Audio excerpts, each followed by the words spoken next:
Hola, buenas tardes, ¿cómo están? Mucho gusto, gracias por acompañarnos en esta charla sobre los lagos de América Latina.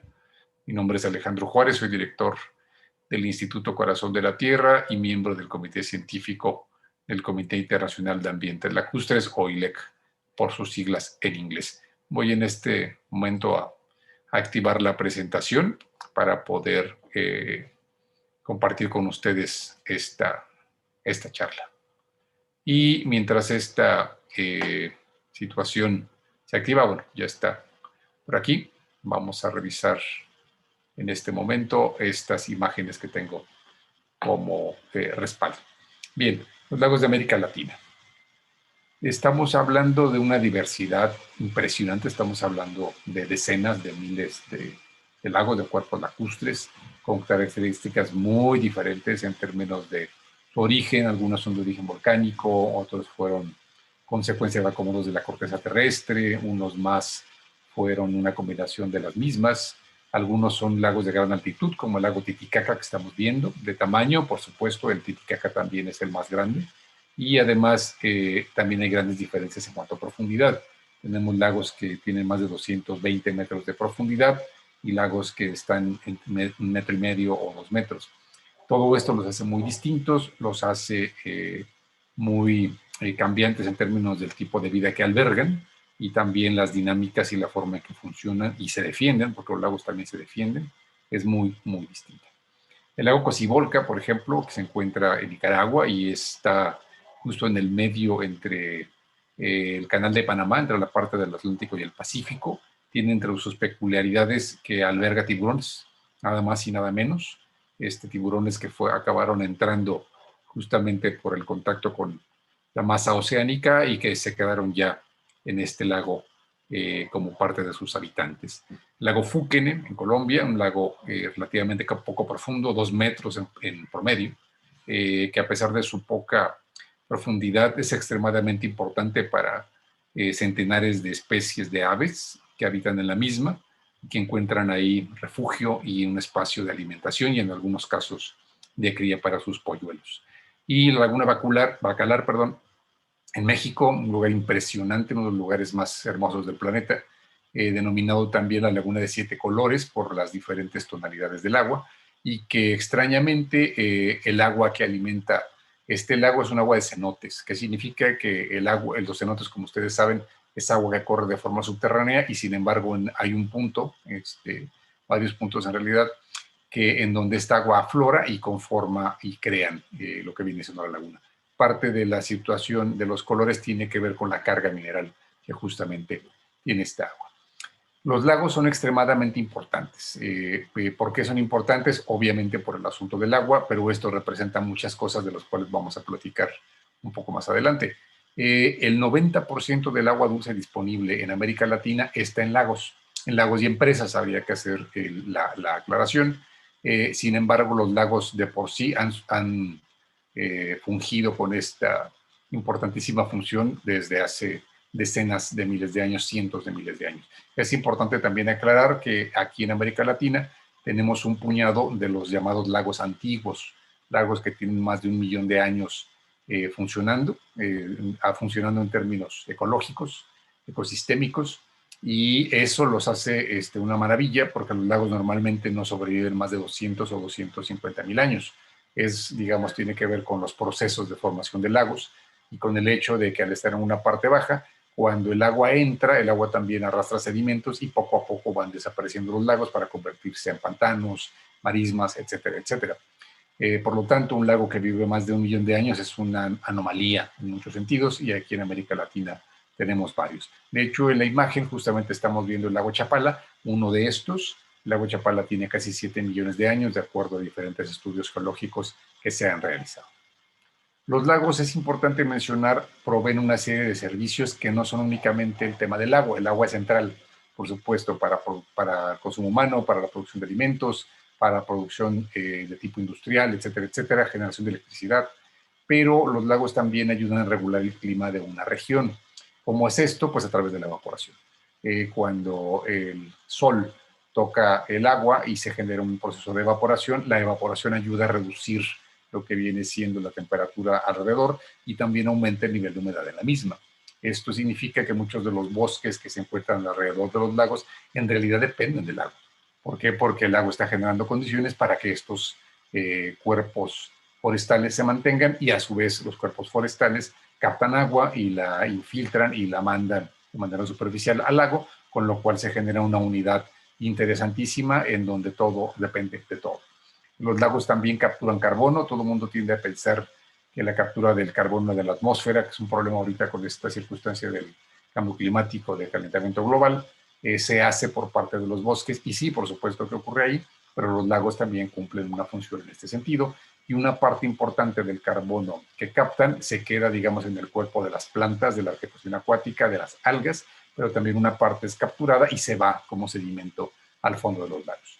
Hay una situación importantísima en términos de valores pesqueros, en términos de valores de paisaje. ¿Por qué? Porque los lagos, el cuerpo de agua y las zonas que lo rodean, las montañas, los bosques, generan espectáculos paisajísticos, en algunos casos de gran belleza, que son un atractivo para mucha gente, por lo cual se genera también una derrama económica. Y en términos de biodiversidad, los lagos albergan peces, albergan anfibios, reptiles, mamíferos que viven en sus orillas, aves, generan comunidades importantísimas, en algunos casos únicas. En algunos casos, otra vez mencionando el lago Chapala, donde se albergan animales que no se encuentran en otras regiones del mundo, endémicos, que tienen un valor en términos genéticos y de conservación impresionante, y que sin embargo, como vamos a platicar un poco más adelante, mucha de esta riqueza está en riesgo. Los lagos asimismo protegen contra sequías, son una reserva justamente para cuando el agua es escasa, pero igualmente protegen contra inundaciones. Muchas de las ocasiones escuchamos a gente quejarse de los lagos, en el sentido de que bajó el volumen o subió, y que hay estas variaciones les preocupan. Por supuesto, cuando la variación es muy grande y genera un riesgo de secación, hay muchísimos motivos para preocuparse, pero hasta cierto punto los lagos, digamos, tienen esta característica. ¿Por qué? Porque no siempre llueve de la misma manera, a veces llueve de manera abundante o excesiva, y entonces el lago ayuda a retener toda esa agua que de otra manera generaría problemas y afectaciones a la población humana. Y aunque parezca muy curioso, el lago también sirve para asimilar contaminantes. Hay una serie de características que tienen los lagos que les permiten que, a pesar de estar recibiendo cargas de contaminación constantes a través de los ríos, a través de la lluvia, a través del depósito directo, los lagos pueden defenderse a sí mismos, pero solo hasta cierto punto. No quiere decir que sean inmunes a esta situación. Y asimismo los lagos son parte importantísima de un tema que se llama el ciclo de nutrientes, el fósforo, el nitrógeno, el carbono. Hay un ciclo que es un poco, digamos, complejo, pero del cual depende en buena medida la fertilidad de los suelos y muchas de las funciones de la cuenca en su conjunto. Y en esta situación el lago es parte importantísima de los mismos. En esta imagen lo que estamos viendo es, a partir del cuerpo de agua, todo lo que ocurre alrededor, la situación de la presencia de los bosques que les mencionaba. En la imagen superior, por ahí tenemos una representación del aprovechamiento de plantas medicinales. Tenemos la cuestión también de los cuerpos de agua que entran al mismo. Los lagos no son una cosa aislada. Los lagos dependen del terreno que la rodea, de su cuenca. Y en este sentido, conservar la cuenca significa conservar el lago. Y esta idea tan sencilla es en la realidad poco aplicada. Vamos a ver ahorita un poco al respecto. Aquí en este punto, cuando hablamos de servicios ambientales, porque ya mencioné muchos de los beneficios que generan los lagos, pero la gente de muchas de las ocasiones no piensa en los mismos. La gente piensa solamente en tomar. ¿A qué me refiero con esto? Bueno, necesito pescar, necesito comer, bueno, voy y saco peces. Necesito producir, necesito regar, voy y tomo agua. Eso es fácil de entender, pero los servicios de regulación, como ya mencionábamos, por ejemplo, la cuestión de tipo climático, los culturales, como son la parte que tiene que ver con el valor paisajístico, y los de soporte, como específicamente es la cuestión del ciclo de nutrientes y la biodiversidad, la gente no los ve, o los ve pero no los entiende, tiende a olvidarlos. En este sentido, los esfuerzos se concentran en obtener más y más servicios de provisión sin entender que al hacerlo y al extraer de forma inadecuada, estamos poniendo en riesgo no solamente estos servicios, sino también los demás, los de regulación, los de cultural, del tipo cultural, los de soporte, y que si no tenemos cuidado podemos perderlos todos. Y aquí en este punto es importante traer a colación nuevamente esta frase que les mencionaba hace un momento, de que el lago y su cuenca son una unidad.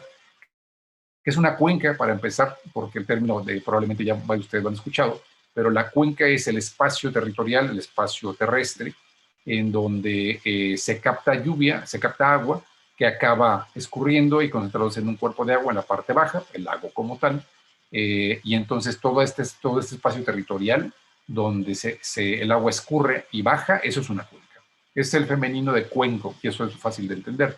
Un cuenco es un plato hondo, y obviamente si nosotros ponemos una gota de agua en cualquier parte de la pared del plato, por gravedad va a acabar bajando y se va a concentrar en la parte baja, y así es justamente cómo funcionan las cuencas y los lagos en el espacio geográfico. Bien, hasta este momento ya platicamos un poco someramente, pero me parece que tratando de cubrir varios de los aspectos con respecto al valor y la importancia de los lagos. Ahora vamos a platicar de un tema que quisiéramos que no estuviese tan presente, que es la problemática de los mismos.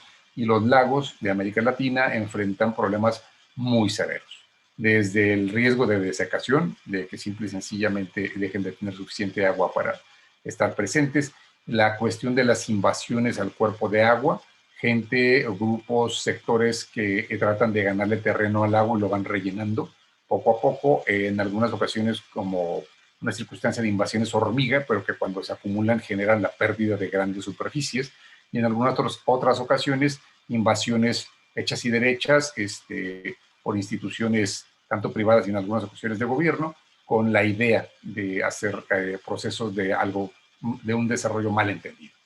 La contaminación, eso es, digamos, fácil de entender, fácil de percibir, pero la contaminación puede ser la típica y fácil de entender por basura, por la cuestión de aguas de drenaje, pero también, por ejemplo, los arrastres de fertilizantes, los arrastres de pesticidas, aunque el agua se vea transparente, aunque se vea limpia, ahí pueden estar presentes y generan problemas importantes. Y obviamente también está la contaminación por fuentes de tipo industrial. El exceso de nutrientes, eso es un problema. Y mucha gente dice, pues ¿cómo que exceso de nutrientes? Si los lagos, pues es importante que tengan nutrientes, no eso mantiene la vida. Sí, pero cuando hay un exceso, eso genera desbalances, desequilibrios en el ecosistema, y estos desbalances pueden tener efectos en realidad impresionantes, catastróficos. Vamos a ver algunas imágenes un poco más adelante. El exceso de sedimentación, cuando entran muchas sustancias disueltas en el agua, esto aumenta o acelera la velocidad con la que el lago va perdiendo profundidad. Y obviamente dos temas que también son importantes, la pérdida de especies, sobre todo de peces y de anfibios, y otra circunstancia también es la salinización, cuando entran sales minerales de diferente tipo que cambian esta característica del agua y por lo tanto modifican, tienen impactos bastante importantes justamente en términos de tipo de la estructura del ecosistema. Bien, en esta imagen lo que estamos viendo es una gráfica que forma parte de un estudio bastante interesante realizado por el ILEC en combinación con algunas otras instituciones internacionales, donde se clasifica que los lagos del planeta básicamente tienen 16 tipos de problemas. Algunos de estos problemas se localizan dentro del cuerpo de agua, su origen está en el cuerpo de agua, otros tienen un origen en la orilla, otros más tienen origen en la cuenca y otros más tienen origen fuera de la cuenca. Por ejemplo, la contaminación atmosférica puede venir de lugares lejanos, el cambio climático no se origina dentro de la cuenca, pero sí tienen impactos dentro de la misma. Aquí en la parte atrás, en los cuadritos, las flechas, lo que indican cuando van hacia arriba es que el problema, digamos, como monitoreado en el tiempo, ha mejorado. Las flechas que van en sentido horizontal significa que el problema está estabilizado, pero en esta circunstancia, cuando van hacia abajo, significa que el problema está aumentando. Y en este sentido, lamentablemente, lo que encontramos es que de las problemáticas de los lagos del planeta, por desgracia, los problemas se están haciendo cada vez más graves. Aquí está una imagen que muestra un ejemplo de los riesgos de la desecación del lago Chapala. En el año 2002 se redujo a solamente el 14% de su volumen. Ustedes lo que están viendo aquí, esta pared, este es el malecón, y cuando el lago, digamos, está en sus volúmenes más altos, el agua llega hasta la orilla del malecón, hasta la parte más alta. Estamos hablando prácticamente 5 metros de profundidad, y en ese momento se generó esta crisis que generó una circunstancia de preocupación y revuelo nacional muy impresionante, y que afortunadamente, gracias a una serie de temporadas de lluvias extremadamente abundantes y a la reacción de diferentes grupos y sectores para llegar a acuerdos para asegurarse que siguiera llegando agua al lago, hasta el momento se ha conjurado, pero ojo, no significa que haya desaparecido el riesgo, y eso que ocurrió también en Chapala ha ocurrido en otros cuerpos de agua y el riesgo está presente. Otro tema es esta circunstancia que a veces es posible observar cuando uno va a la orilla de un cuerpo de agua y nota que el agua se ve verde. Entonces la gente que no está acostumbrada piensa que eso es normal, que es parte de la coloración del agua, pero no. Lo que estamos observando es una explosión de cianobacterias o de algas microscópicas que crecen en exceso debido justamente a la proliferación, a la abundancia de nitrógeno, de fósforo, de nutrientes en el agua. Y estos nutrientes vienen de dos fuentes. Uno, que son las aguas negras cuando son vertidas. Esto, además de los patógenos que lleva, tiene muchísima materia orgánica que es alimento para las plantas y para las algas microscópicas. Pero por otro lado, y es la fuente probablemente más importante en toda América Latina, cuando los fertilizantes que se aplican en los campos agrícolas son lavados por la lluvia, porque la planta aprovecha más o menos la mitad de lo que recibe. Entonces significa que cuando llueve, la otra mitad que todavía está disponible en el suelo es arrastrada, y en ese arrastre, las zonas agrícolas pueden ser centenares, miles o decenas de miles de hectáreas, pues todo eso que está repartido en una superficie muy amplia acaba entrando al cuerpo de agua, luego se pone en disponibilidad para las algas, y entonces las algas aprovechan, crecen de manera impresionante, y entonces generan esta circunstancia. Este fenómeno es peligroso, muchas de ocasiones no lo alcanzamos a valorar. ¿Por qué es peligroso? Porque cuando las algas crecen tanto, lo hacen porque tienen el nutriente, pero lo hacen tan rápido que se acaban los nutrientes también muy rápido. Cuando entonces ya no hay más nutrientes, las algas se mueren. Y cuando se mueren, entonces eso genera que el oxígeno en el agua se termina, y lo que haya de seres vivos dentro de esta superficie acuática va a fallecer. No tiene manera de mantenerse vivo justamente por la carencia de oxígeno. Lo que estamos viendo aquí es uno de estos fenómenos que ocurrió en el lago Atitlán, en Guatemala, en el 2008. El tema de las alteraciones físicas. Aquí es un ejemplo de lo que les mencionaba, de cómo se hacen invasiones a los cuerpos de agua, incluso invirtiendo recursos públicos de manera importante. Lo que estamos viendo aquí es el lago Cuitzeo, que está en Pátzcuaro, que está en Michoacán, y hay una carretera que lo atraviesa. Entonces, pues parece como muy lógico en el sentido de, bueno, claro, es que es más fácil atravesar el lago que darle la vuelta. Esto pasa en otros espacios, por ejemplo en Sayula, también en el estado de Jalisco. Pero ¿qué es lo que ocurre? Que cuando esto se hace sin una planeación adecuada, sin entender el funcionamiento del lago, lo que se hace entonces es que en realidad ya no tenemos un lago, sino dos, en donde no hay contacto o no hay flujo de agua entre un espacio y el otro. Bueno, en algunas circunstancias se pueden, por ejemplo, dejar como ciertos canales, es posible observarlos debajo de la carretera, pero son tubos que limitan muchísimo el intercambio de agua. Y esto puede generar alteraciones importantísimas.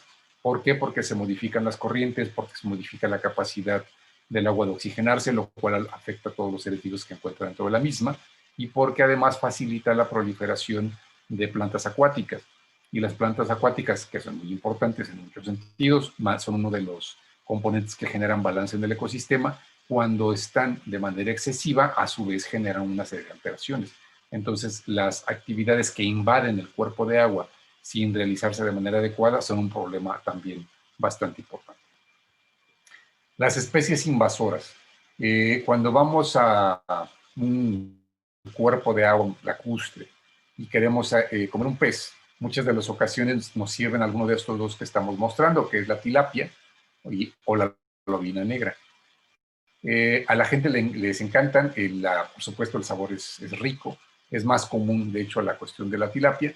La lobina negra es menos abundante porque se utiliza principalmente con fines de pesca deportiva, pero las dos no son especies propias de estas regiones. La tilapia, por ejemplo, originalmente es de la cuenca del Nilo, de África, y es un pez que se ha adaptado muchísimo y que incluso se promueve su reproducción soltando en ocasiones millones de pequeños pececillos dentro de los lagos de la región, con la intención de que se reproduzcan, pues para que puedan ser pescados y generar un beneficio.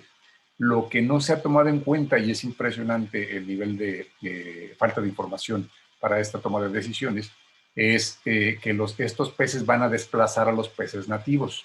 Y si podemos recordar, les mencionaba yo hace un momento que los peces nativos de estos lagos han evolucionado a lo largo de cientos de miles o en ocasiones millones de años y son peces que no se encuentran en otra parte del planeta. El tema está en que los peces nativos no necesariamente son tan grandes y les resulta, sin embargo, muy difícil competir con este animal y con estos animales. Y estos dos que les estoy mostrando son solamente un ejemplo. Hay decenas de especies invasoras que han desplazado, han acabado, han arrasado con los peces nativos. En el caso, por ejemplo, de la lobina negra, la lobina es una depredadora impresionante, se come lo que sea, que tenga, digamos, capacidad de devorar. Y la tilapia, aunque no es carnívora, es muy eficaz compitiendo por los recursos, por los espacios de desove y también por los alimentos disponibles. Esto genera una presión impresionante que muchas de las ocasiones ha llevado a la desaparición de decenas de especies. Bien, aquí es importante recordar, los lagos tienen características únicas que es importante entender para poder manejarlos de manera efectiva. Un lago se puede manejar, un lago y su cuenca pueden manejarse para poder recuperar o restaurar muchos de los servicios y ambientales que provee y para asegurarnos que los mismos se sigan proveyendo a lo largo de decenas o de años e incluso con algo de suerte de siglos.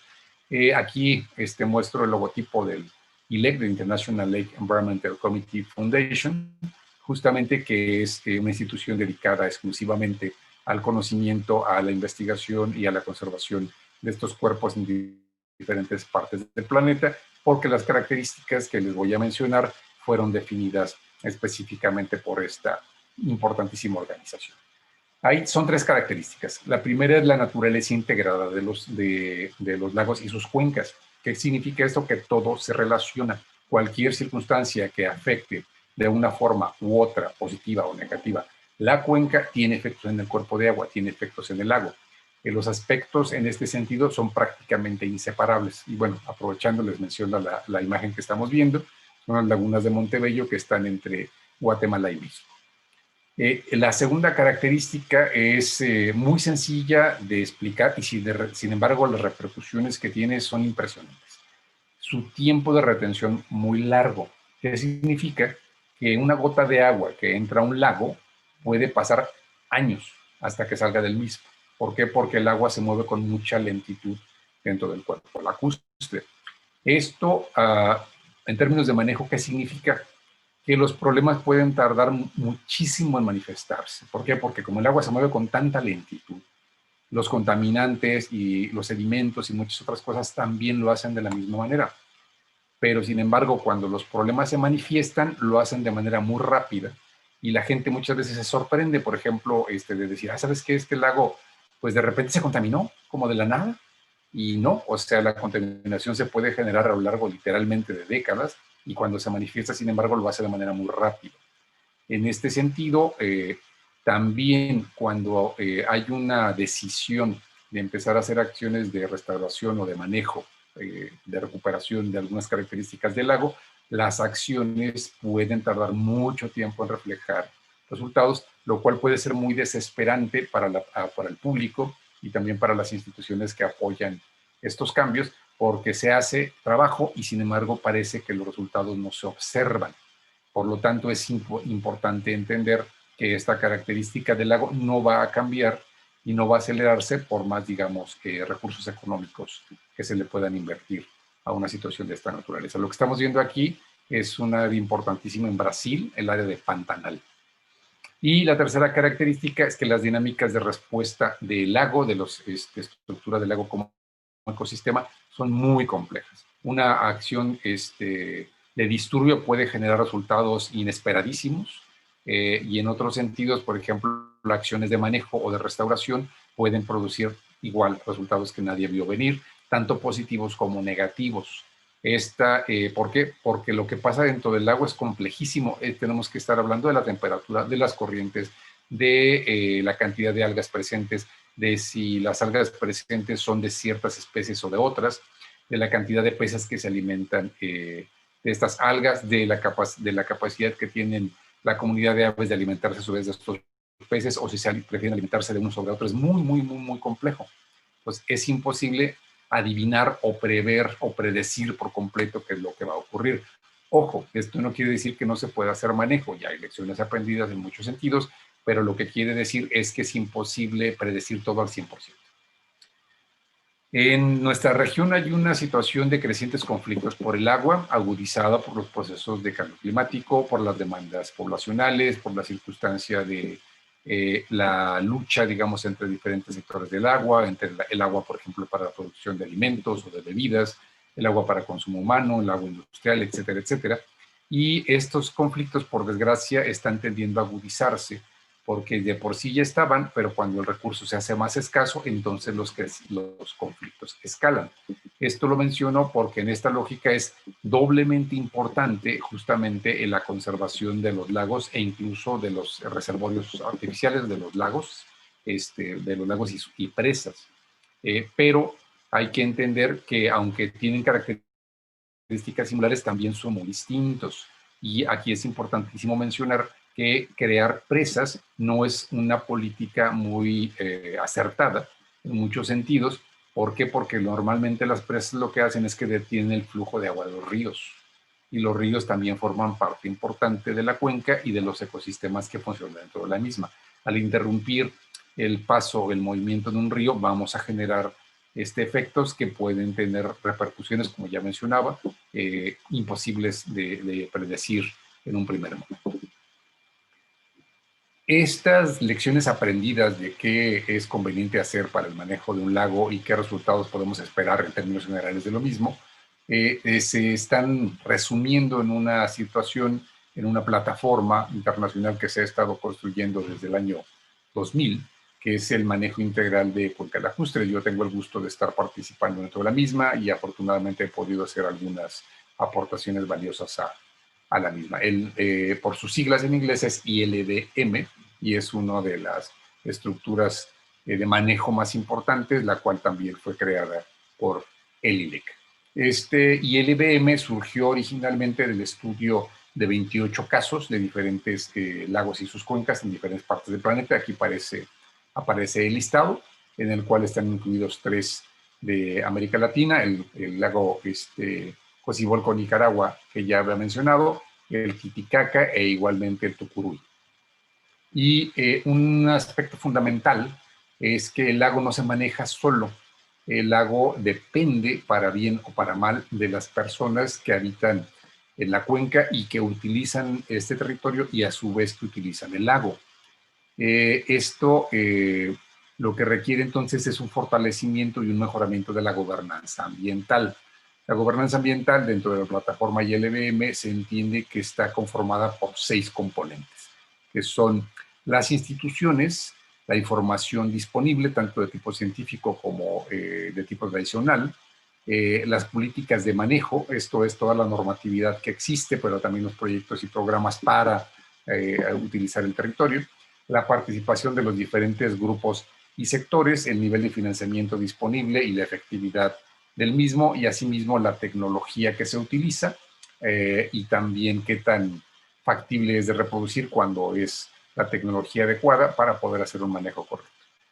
Aquí aparecen estos 6 componentes como si fueran raíces de una planta. Cuando estos 6 componentes de gobernanza son débiles, obviamente con raíces débiles una planta también va a ser débil. Pero si las raíces se fortalecen, entonces la gobernanza como tal también resulta fortalecida y esto resulta en beneficios para todas las partes. Parte de este trabajo, por ejemplo, lo voy a ir tratando de poner como un ejemplo muy concretos, es el trabajo de investigación. No podemos hacer manejo de un cuerpo de agua sin saber qué es lo que está ocurriendo. Los lagos, en cierto sentido, se parecen a las personas, y cuando una persona va a realizarse un chequeo médico, el médico no puede verlo a simple vista y decir, ah, sí, mira, te voy a dar unas pastillas y te voy a dar unas inyecciones. Oye, no, pues a ver, tómame la temperatura, hazme un análisis de sangre, verifica cuáles son como los valores que tengo de hemoglobinas, de glóbulos blancos, verifica si no tengo algún patrón de tipo respiratorio, alguna enfermedad subyacente, hazme más análisis. Y a partir de esta situación, cuando las condiciones son relativamente normales, lo único que hay que hacer es tomar algunos elementos básicos. Pero cuando la situación empeora, entonces es necesario conocer más qué es lo que está ocurriendo, y en este sentido los temas de investigación son claves. El desarrollo de capacidades de los grupos y sectores locales también es muy importante. ¿Por qué? Porque las personas que viven ahí son las más beneficiadas o las más perjudicadas cuando la cuenca o el lago tienen efectos negativos que acaban generando daños en la salud, riesgos a la población, por ejemplo, porque si desaparece una zona boscosa, esa zona va a dejar de proteger la parte que se encuentra abajo, donde con frecuencia hay poblados, de inundaciones, de deslaves, de rocas, de movimiento de tierra, etcétera, etcétera, y a su vez va a reducir la capacidad de contener las inundaciones. Entonces, que la gente tenga acceso a esta información y que pueda organizarse para saber qué hacer al respecto, cómo mejorar sus prácticas agrícolas, productivas, de manejo del bosque, cómo mejorar, por ejemplo, los sistemas de construcción, tiene repercusiones importantísimas. La planeación, el poder decidir con base a la información que se esté generando, qué es lo que se tiene que hacer para asegurar un adecuado manejo del territorio, es muy, muy importante. Aquí estamos viendo un ejemplo, muy buen ejemplo. Alrededor del lago Chapala existen varias sierras, las sierras de Chapala, que aparecen todas en verde. El tema es que se decidió a través de un proceso de análisis que todas estas sierras se convertían en un cinturón verde. ¿Para qué? Para asegurar justamente el adecuado flujo de agua de la lluvia hacia el lago Chapala, para que el agua no solamente llegue en volumen, sino que llegue con suficiente calidad y limpieza. Los bosques ayudan a retener muchos contaminantes, pero también ayudan a reducir la pérdida de suelo. Cuando el suelo es excesivo, se tapan los canales, se tapan los cauces de los ríos, se aumenta la gravedad y frecuencia de las inundaciones, pero igualmente cuando los sedimentos entran en mucha cantidad, esto acaba reduciendo la capacidad del lago para almacenar agua. Entonces, hacer esta planeación es importantísimo, pero obviamente la planeación no solamente implica decir, ¿sabes qué? Hay que conservar los bosques, implica identificar los mecanismos correctos. En este caso, por ejemplo, varios de los sitios, 3 de los que aparecen aquí, los de la parte superior, en el norte del lago, ya fueron declarados áreas naturales protegidas. Pero dentro de esta situación no es solamente desde la declaratoria, sino cómo asegurarse que la población de alrededor conozca el valor de estos espacios boscosos, cómo conseguir apoyo, cómo canalizar recursos a estos sitios para asegurar su conservación, etcétera, etcétera. Por lo tanto, el trabajo de planeación es extremadamente importante y valioso. Y bueno, por supuesto, esto implica, aterrizado ya en los espacios concretos, acciones de manejo. Si ya hubo afectaciones a los bosques, o si las afectaciones están en proceso, entonces significa, entre otras cosas, hacer prevención de incendios forestales, capacitar a la gente para crear brigadas, hacer restauración de suelos, hacer reforestaciones, hacer control de plagas forestales, quizás conseguir apoyo de pago de servicios ambientales a través de instituciones públicas o privadas o incluso del extranjero, para que la comunidad tenga un incentivo para conservar sus bosques. Y uno podría decir, no, bueno, pues es que el incentivo es que deben de conservar los bosques, pero hay muchas razones por las cuales la gente puede decidir talar, por ejemplo, para vender la madera o para aumentar, por ejemplo, la presencia de agricultura o ganadería. Y en este sentido, al ser ellos dueños del territorio, están hasta cierto punto ejerciendo sus derechos, pero sin embargo en el mediano y largo plazo pueden estar generando afectaciones para ellos mismos, pero también para la salud del lago en su conjunto. Entonces, los actores locales, sobre todo la gente que vive en espacios rurales, son actores importantísimos y aliados muy valiosos en el trabajo de conservación, cuando se hace una vinculación entre instituciones, comunidades, entre el sector rural y el sector urbano. No se tienen que ver como espacios distintos o incluso enemistados, al contrario, y hay una importante necesidad de construir visiones conjuntas y de identificar las responsabilidades específicas que corresponden a los diferentes sectores. Y bueno, justamente hablando de esto, el tema de la cooperación nacional e internacional es muy valioso. Aquí el logotipo que están ustedes viendo del programa Bosques, Agua y Gente para Chapala es un programa que coordina el Instituto Corazón de la Tierra, pero es un programa que no sería imposible llevar a cabo por cuenta propia, como para nosotros solos. En este momento, en el programa Bosques, Agua y Gente están participando 45 instituciones y comunidades. Las comunidades, por ejemplo, son, nosotros las consideramos no solamente como socias o beneficiarias, ellas tienen capacidades de toma de decisiones, de organización, de hacer propuestas. ¿Por qué? Porque están en el territorio y lo conocen en muchas ocasiones como nadie. Entonces, las acciones que se pueden hacer, el poder contar con este acervo de información y de conocimiento, lo hace una herramienta importantísima. Aparecen también aquí, no les voy a mencionar todas, pero bueno, aquí está la imagen, diferentes instituciones nacionales, pero también instituciones internacionales.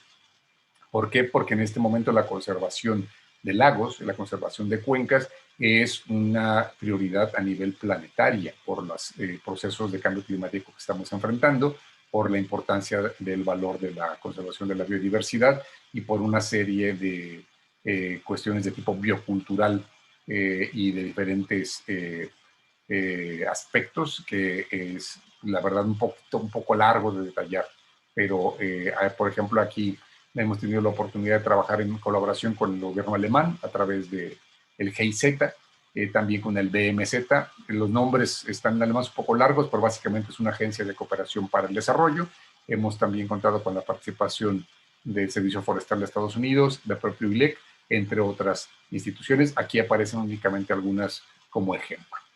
Y es importante también la cuestión de la existencia de redes de trabajo. En este caso, hablando de nuestra región de América Latina, en este momento hay 3 que están trabajando de forma muy activa. Una es del propio ILEC, la Red Latinoamericana de Lagos, o LALNET por sus siglas en inglés, el Lagos Vivos de América Latina y el Caribe, que forma parte de otra red también más grande que es Living Lakes, que esta tiene alcance planetario, y la Red Mexicana de Cuencas, que se está haciendo un trabajo importantísimo en términos de vincular a investigadores, a gestores, a agentes gubernamentales para agilizar el acceso a información y también para conocer y discutir mejor los procesos de manejo de las mismas. Y bien, en esta imagen, ya para finalizar, aunque está en inglés, básicamente lo que importa mencionar aquí es que los 6 componentes de gobernanza se pueden entender como los pilares de una pagoda, en este caso una casa, y se tiene que trabajar en estos 6 pilares, en la información, en la participación, en las políticas de manejo, en las instituciones, la cuestión de financiamiento y en el acceso a tecnología adecuada para poder hacer un adecuado manejo de la cuenca. Cuando esto se consigue, esto es benéfico para todas las partes. Todo como en esta misma lógica, todo se relaciona y nosotros tenemos que entender que no estamos aislados del ecosistema, somos parte del mismo. Eso de repente nos cuesta trabajo entenderlo, tenemos una visión antropocéntrica donde nosotros estamos por encima de la naturaleza y la verdad es que la naturaleza no se cansa y no se va a cansar de recordarnos que eso no es cierto, eso es una ilusión que se ha construido desde la percepción de nuestras capacidades tecnológicas, pero la naturaleza, cuando nosotros la afectamos, nos acaba regresando el golpe o los golpes de manera contundente. Y en este sentido nosotros tenemos que entender cómo funcionan los ecosistemas para adaptarnos a los mismos, no al revés. Y en este sentido, la cuestión de la cuenca, el espacio geográfico inmediato, es el mejor espacio de aprendizaje, el mejor laboratorio y el mejor lugar para llevar a la práctica todas las acciones de restauración y conservación que son necesarias. Y bueno, con esto básicamente estamos terminando. Les agradezco mucho por su atención. Aquí aparece la página web de mi organización e igualmente el correo electrónico de su servidor por si tienen alguna duda, algún comentario o alguna sugerencia. Muchísimas gracias. Que estén muy bien. Hasta luego.